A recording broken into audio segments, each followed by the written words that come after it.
कि एक माता जी कथा सुनने गई और अपने साथ में अपनी जेठ की बिटिया को ले गई। उसका नाम है चंपा।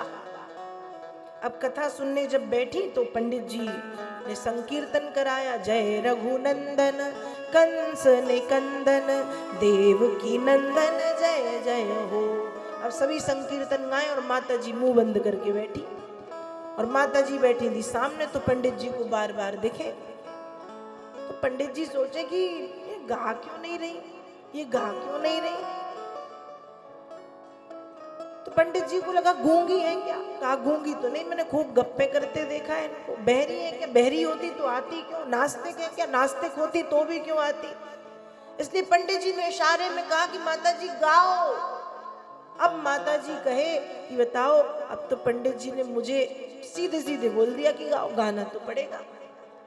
अब माता जी क्यों नहीं गा रही थी, उस भजन में एक समस्या थी। उसमें एक नाम था देवकी नंदन, जो उनके पतिदेव का था। और हमारे भारत में एक मर्यादा है कि माताएं अपने पतियों का नाम नहीं लेती।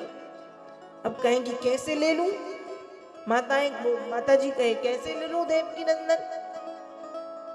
तो फिर कहा गाना तो पड़ेगा। फिर कहती है जय रघुनंदन कंस निकंदन, और जहां पर देवकी नंदन था वहां पर कहती है चंपा के चाचा जय जय हो। क्या कहती है, चंपा के चाचा। और जो बिटिया आई थी उसका नाम चंपा और उनके पतिदेव उनके चाचा।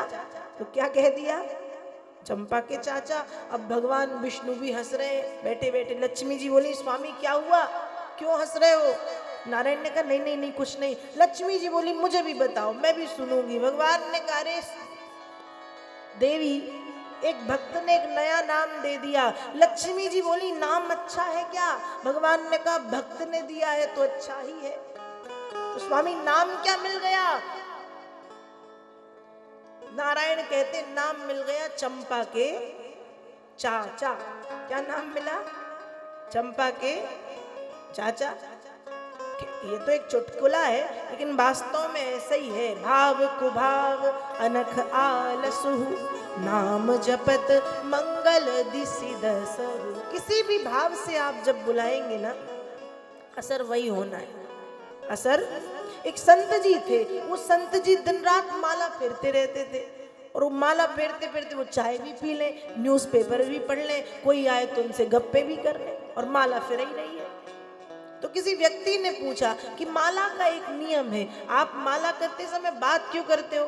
फिर बात तो ठीक, फिर आप चाय भी पी लेते हो, फिर आप ये भी कर लेते हो, फिर आप वो भी कर लेते हो, ये कैसे, क्यों, क्या फल मिलेगा। संत जी ने बड़ा सुंदर उत्तर दिया। सामने वाले से पूछा तुम क्या करते हो, कहा मैं गवर्नमेंट सर्विस में हूँ, सरकारी नौकरी। अच्छा, तो तुम्हारी नौकरी का समय, कहा सुबह 10 से शाम के 6 बजे तक पूरी करते हो। कहा कहाँ पूरी करते, 11 बजे जाते हैं, 4 बजे वापस, और कभी कभी तो 3 बजे। तो तुमको तुम्हारी सैलरी आधी मिलती है, नहीं पूरी मिलती है। मतलब तुम 9 से 6 की नौकरी में 3 घंटे के काम का सरकार तुमको जब पूरा पैसा देती है, जब तुम्हारी सड़ी सी सरकार तुमको पूरा पैसा देती है, तो वो सरकार तो बहुत बड़ी है। एक आध दो माला कम भी, आधी अधूरी भी हो जाएगी तो उनको फर्क नहीं पड़ना, वो पूरी फल देंगे। इसलिए मैं हमेशा कहती हूँ बहुत ज्यादा पंचायत में मत पड़ा करें कि कैसे जाप करें, कैसे बैठे, कैसे उठे। जब मनाए तब कर लो। जो लोग ज्यादा झंझट में पड़े रहते वो कुछ नहीं कर पाते, वो यही सोचते सोचते मर जाते हैं, कुछ नहीं कर पाते वो। इसलिए इस झंझट में ज्यादा सोच विचार में कि कैसे करें, क्या करें, कहाँ से उल्टा, कहाँ से सीधा, माला कैसे पकड़े, किस हाथ से पकड़े, किस उंगली से पकड़े, कहाँ बैठे, किस दिशा में बैठे, अरे छोड़ो यार। वो जो अनुष्ठान करते हैं उनके लिए ठीक है, अनुष्ठान जो होता है उसमें सब व्यवस्थित होता है, नियम से होता है। लेकिन जो भक्त है ना, उसके लिए नियम मायने नहीं रखते। भक्त के जीवन में नियम का कोई स्थान नहीं। नियम का असर ब्राह्मणों के लिए, पंडित जी के लिए, विद्वानों के लिए, महात्माओं के लिए है, वो करें नियम से। लेकिन जो भक्त हैं, जो प्रेमी हैं, प्रेमी के और भक्त के जीवन में नियम नहीं होता। इसलिए वो जैसा चाहे वैसा कर सकते हैं। तो बस हमें तो नाम का जाप करना है, जैसे बने, जब बने, जिस तरह से बने, बस नाम जपत मंगल दिसि दसहु। नाम लेने से मंगल ही मंगल होना है।